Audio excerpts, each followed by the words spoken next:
हमारे जो जनमानस हैं वो सेफ हैं, चाहे वो मस्जिद हो, गुरुद्वारा हो, मंदिर हो। चलिए आपको रोकना चाहेंगे। इस वक्त हमारे साथ मुस्लिम धर्मगुरु सूफियान निजामी जुड़ गए हैं। सूफियान जी, जब पहले दिन से सरकार के साथ वार्ता हो रही थी, धर्मगुरु गए थे, तब ये तय हुआ था कि सारी शर्तों का पालन किया जाएगा, लेकिन जैसे ही अनलॉक हुआ, जैसे ही मस्जिद खुली, अब इस तरह के सवाल आ गए, कहने लगे सैनिटाइजर का प्रयोग नहीं करेंगे, ये इस्लाम के खिलाफ है। ऐसा है क्या? ये देखिए, अभी आपके जरिए से ये बात मेरे इल्म में आई है और इसकी तहकीक तो होने की जरूरत है कि ये फतवा है या किसी की अपनी राय है। जहां तक कि सैनिटाइजर या उसके इस्तेमाल का सवाल है तो ये बिल्कुल कतई तौर पर दुरुस्त है और इसमें शरई नुक्ते नजर से और इस्लामिक लॉ के हिसाब से कोई भी कबाहत नहीं है। जिन लोगों को एतराज है, और जहां तक मैं समझता हूँ, वो गालिबन अल्कोहल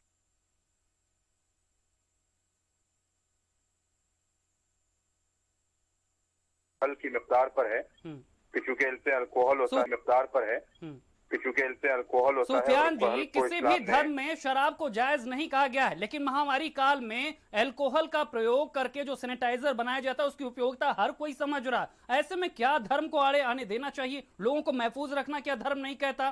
क्या लोगों को सुरक्षित रखना धर्म नहीं कहता? क्या ऐसी चीजों का इस्तेमाल करके जिसे किसी को सुरक्षित रखा जाए, क्या वो नाजायज हो जाएगा? मेरे भाई, मेरी पूरी बात अगर आप हो जाने देते तो ज्यादा बेहतर होता। आपने एक सवाल के बाद फिर दूसरा सवाल कर लिया।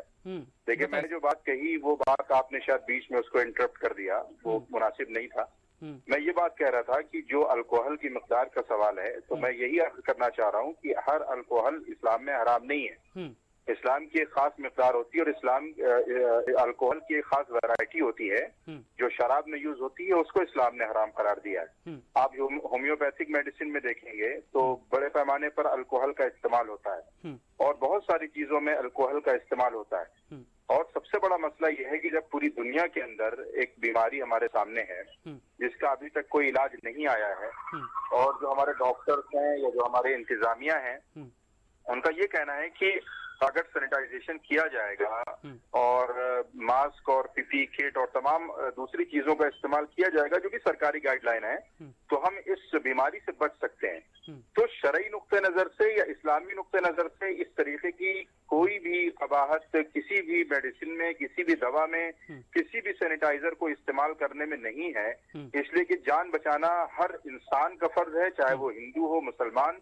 और सबसे बड़ा अलमिया यह है कि इस बीमारी से न सिर्फ हम अपनी जान को खतरे में डाल रहे हैं, बल्कि हमारे जरिए से दूसरों की जानों को भी खतरा है।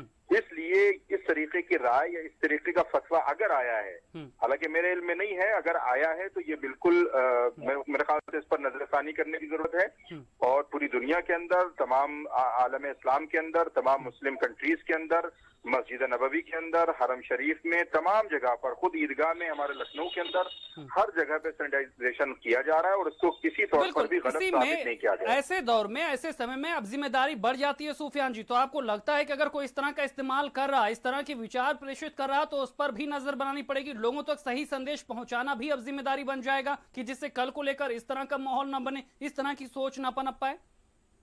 देखिए, अब कौन साहब हैं, किन साहब ने अपनी राय दी है, मुझे लगता है कि उनको शरई तौर पर बहुत ज्यादा इस मसले का इल्म नहीं है और उन्होंने सिर्फ एक अल्कोहल को मेयार बनाकर इस तरीके की राय पेश की है। हालांकि उनको और तहकीक करने की जरूरत थी, क्योंकि इस्लाम में हर अल्कोहल को, हर तरीके के अल्कोहल को हराम नहीं करार दिया गया है। कुछ अल्कोहल की मिकदार होती है जिसको हराम करार दिया गया है। और सबसे बड़ी चीज है कि अगर आप दवा के तौर पर किसी भी चीज को इस्तेमाल कर सकते हैं, तो मजबूरी के तहत हर हराम चीज की भी शरीयत ने इजाजत दी है, उसको इस्तेमाल कर सकते हैं। चलिए सूफियान जी, आप हमारे साथ बने रहिए। शिशिर चतुर्वेदी, हिंदू महासभा के प्रवक्ता भी हमारे साथ जुड़ गए हैं। शिशिर, जब यहाँ पर बात हो रही थी कि महामारी काल में मंदिर या धार्मिक स्थल खोले जाएंगे तो एहतियातन सुरक्षा के सभी पैमानों को माना जाएगा, लेकिन अब फतवा जारी किया जा रहा, ये कौन सा धड़ा है जो लगातार अवहेलना कर रहा है, लगातार सवाल खड़े कर रहा है, और अब तो सैनिटाइजर से भी समस्या है? ये सबसे पहले मैं बताना चाहता हूं कि लगातार देश के संविधान और कानून की धज्जियां उड़ाने में ये लोग लगातार माध्यम, कोरोना काल में आपने देखिए किस तरीके से जमातियों ने पूरे देश को मुसीबत में डाला। ये इंसानों की जीवन की कोई कीमत नहीं समझ रहे हैं कि जीवन पहले है, उसके बाद ऐसी व्यवस्थाएं हैं। तो उसको लेकर के इनका विरोध करना मैं कदापि इसको जायज नहीं मानता हूँ और इसका करार मैं सरकार से निवेदन शिशिर, हमारे साथ सुफियान निजामी भी जुड़े हुए हैं। शिशिर, हमारे साथ सुफियान निजामी भी जुड़े हुए हैं जो खुद कह रहे हैं कि इस्लाम में ऐसा कुछ नहीं है, लेकिन कुछ लोग हैं जो इस तरह का संदेश दे रहे हैं जिस पर पड़ताल की जाएगी, यानी दो धड़े हैं। ऐसा चले कि इसमें बिल्कुल मैं कहना चाहता हूँ कि जो शराब को रोकेंगे। इस वक्त हमारे साथ हिंदू सभा के अध्यक्ष चक्रपाणी महाराज भी जुड़ गए हैं। चक्रपाणी महाराज, धार्मिक स्थलों को सुरक्षित रहकर श्रद्धालुओं की एंट्री कराने के लिए सैनिटाइजर और तमाम एहतियात बताए गए थे, लेकिन अब फतवा जारी हो रहा, कह रहे साहब की मस्जिद में सैनिटाइजर का इस्तेमाल नहीं करेंगे क्योंकि उसमें शराब होती है। क्या ये जायज है?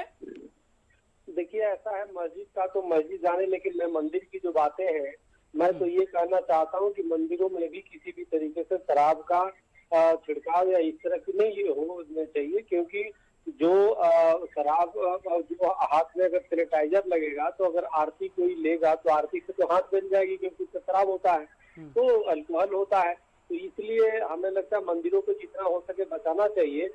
और जो लोगों ने एडवाइजर जारी किया है, कम से कम धर्मगुरु से राय लिया जाना चाहिए, क्योंकि मंदिर में किसी भी तरीके से ऐसे उत्पादों का इस्तेमाल नहीं होना चाहिए जिसमें शराब और अल्कोहल की मात्रा होती है। लेकिन चक्रपाणी महाराज, जब इस समय हमारे पास कोई विकल्प नहीं है, मास्क और सैनिटाइजर के भरोसे ही जमीन पे लड़ाई लड़ी जा रही है, तो क्या ये तथ्य, ये सारे तत्व यहाँ पर खड़े करके हम बाधा नहीं पैदा कर रहे हैं इस लड़ाई को?